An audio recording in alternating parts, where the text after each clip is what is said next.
Eto na, Davao City. Eto na mga Duterte. Lalo na si Congressman Pulong Duterte. Pakinggan panoodin po ninyo itong video ito. Actual inspection. Inaalam na ano ang nangyari sa 51 billion pesos na project sa Davao City, lalo na sa 1st District. Ayan o.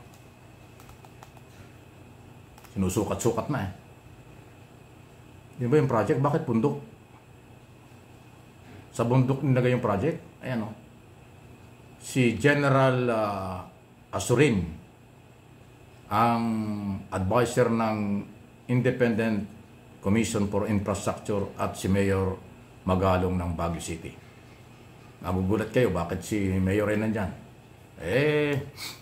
Kasi ho, inibitahan para sa formal turnover. Ito pa ganyan, may sinasabi. Projects na ginawa dito, supposedly from 2016 up to 2025. Ayan, oh. Kasama ko rito si Yusek Arthur Bisnar ng DPWH.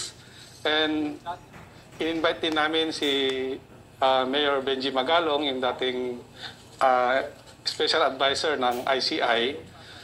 This is part of the turnover ng mga inumpisa niya ng mga infrastructure na imbestigahan.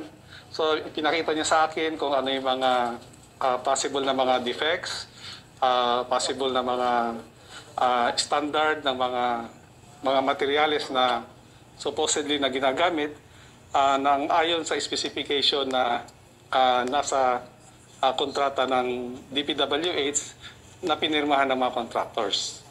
So far, nakaka-inspect na kami ng project sa rock netting at saka dito nga sa flood control dito sa area na to. And nakita natin nga na in less than 2 years, medyo nasira kaagad dito yung may problema, nasira kaagad. So I think we have to review yung kontrata para sa ganun ma-determine kung ano ang pwede nating gagawin na sanction dun sa mga contractors as well as yung mga supposedly na nag-implement ng project nito. Sir, sa observation niyo... Ayan o. Kita-kita naman o. Ayan, inspection o. Nasa bundok eh. Bakit yan may project sa bundok? Hindi nagawa. Ayan o. Kitang-kita o. Kita nyo? O yan o. So, inspection. Bakit nasa bundok? Diyan inilagay yung project? O puro damuhan eh. Bundok talaga eh. Although dyan sa Davao City, talagang maraming lugar yung barangay dyan, bundok. Ayan, no, si Mayor Magalong na nag-inspeksyon kasama. O, kita nyo, anong project yan? Bakit ganyan? Bahagi ito ng 51 billion. Malinaw sinabi doon ni General Asurin, mula 2016 hanggang 2025, ngayong taong ito. During, ayan, no, anong klaseng project yan? Ha? Yan ba yun? Yan ang pinaglagyan ng project. Bundok. Yan ang sinusukat-sukat. Oh, ano yan? Kung mga taga-Davao, bakit may project sa bundok na ganyan? Flood control project, infrastructure, bakit nandyan? Ayan, oh. Yung mga palatandaan na sinukat, ayan, oh. Ginubat na. O, yan. Ano yan? May mga barbed wire ba yan? O, ayan, yung mga project, oh. Anong klaseng project yan? 51 billion pesos. Wow. O kayo na makakapagsabi niya, dinidescribe ko lang po. At least kita nyo. Ayan ha, walang personalan, issue lang. Paano ngayon yan ipapaliwanag? Nakita na ng ICI yung mga kaduda-dudang project. Ito, ulitin natin. Ayan o. Makita nyo. Anong klaseng project ito? Nasa bundok. Yung mga, bakal ba yan? O wire yan na natabunan na. Nagkaroon na ng damo. Oh, ayan, si Mayor Magalong. Oh, ito yung isang project. Kasi si Mayor Magalong po ay nagto-turnover. Siya yung nagbibigay ng impormasyon doon sa bagong pumalit sa kanya at saka ICI. Oh, yan yung mga project. Oh. Anong klaseng project yan? Oh, yan. Mga taga-Davao, kayo magagalit. Sa inyong lugar ito. Davao City ito. 1st District. Ha? Ocular inspection. Nakita, damuhan, bukid, bundok. Anong klaseng project ito? Ano ito? Makakapigil ba ng tubig baha ito? Magkakaroon ba ng development ito? Ay 51 billion po hinahanap yan. Ayan, no?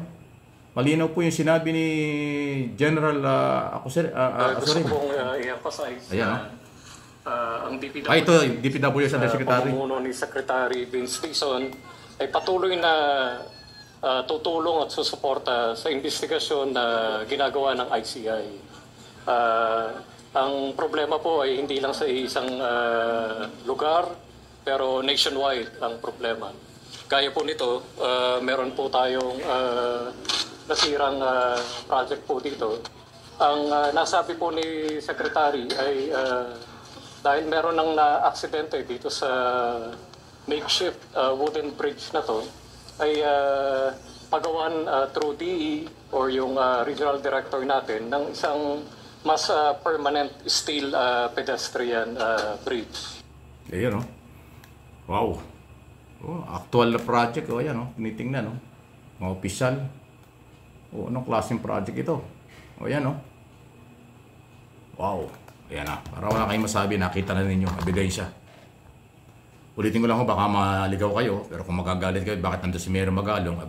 Para maintindihan nyo. Si Magalong, kaya nandun doon, dinidescribe lang niya. Tinuturn over niya yung kanyang unang inspeksyon sa kamay ni Retired General Acusarin na siyang pumalit sa kanya bilang senior advisor, investigator ng ICI. Ayun. At yung isang nagsasalitang huli, si Undersecretary, nalimutan ko yung pangalan, DPWH Undersecretary. Kinatawan ni Secretary Dizon doon sa ocular inspection sa Davao City. Nandun sa bundok yung project. Kita-kita naman yun. Talahi, ano ba yun? May mga damo na nga at nakita yung alambre at bakal. Bakit nandoon? Wow!